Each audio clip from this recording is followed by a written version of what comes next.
May dumating nga pala na parcel ngayong araw. Ito naman yung view sa taas namin. Kasi naman mas gusto ni Airpat na mahangin kaya nasa tuktok kami ng bundok.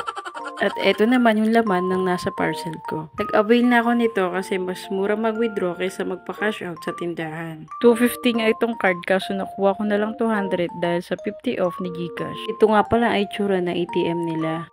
After ko nga malink ang ATM Gcash card sa mismong Gcash number ko, agad-agad naman kaming pumunta sa withdrawal para masubukan ito.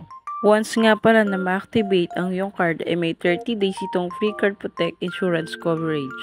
Ang sakop nito ay kapag nawala ang iyong card ay papalitan nila ito within 30 days. Kaya naman, winidraw ko na ang natira kong savings para bilhin ang gusto ni Papa. At syempre, meron din akong gustong bilhin. After nga namin mag-withdraw ni Papa, ay pumunta na kami agad sa SMX para makahabol pa daw kami sa gusto naming bilhin. Kasi 5 PM na at mag-alas 6 na maya-maya. Sana hindi ganun kahaba ang pila para hindi gahol sa oras.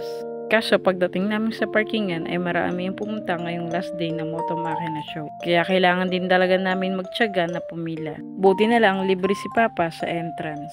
Kasi priority nila ang senior at PWD. Basta ipakita lang ang valid ID. Pagpasok nga namin sa loob ay hinanap namin agad ang gusto kong biling helmet. Kaso hindi ito available kaya hindi na ako bumili. Sakto katapat lang nito ang GoTime Bank.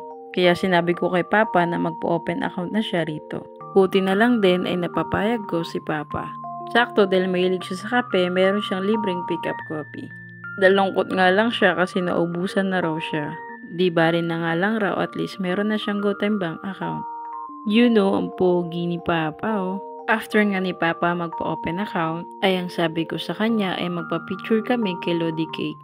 Kaso ang haba ng pila kaya wag na lang raw.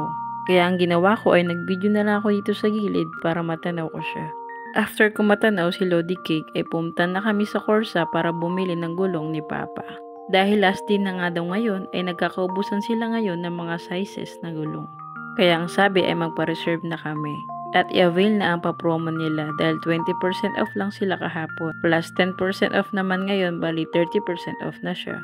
Dahil naubusan na nga kami ng gulong, ay i-deliver na lang daw nila ito sa bahay. Within 4 to 5 days daw ito bago dumating. Dahil wala nga akong nabili, ay pumunta na lang ako dito sa Aspira para bumili sa kanila ng brake pad. Masaya na rin ako kahit papaano may nabili ako para sa sarili ko. Ito nga pala ay tsura ng brake pad nila. Dahil pagod na nga si Papa, ay umuwi na rin kami kaagad. Sa ilang araw na pag-aantay nga namin, sa wakas ay dumating na. Dahil sa pag-aantay ni Kuya, akala niya ay hindi na ako darating. Dahil hindi daw niya matagpuan na malabundok naming bahay, ay ako na yung pumunta para magkita kaming dalawa. Dinouble check ko nga kung tama ba yung sizes ng gulong. Baka kasi imbes na pang Honda Click ang ibigay ni Kuya, baka mamaya ay pang Honda Wave pala. The reels! Dito sa part na to ay paalis na sila Kuya. Kaya tinuro ko yung daan kung saan sila pupunta.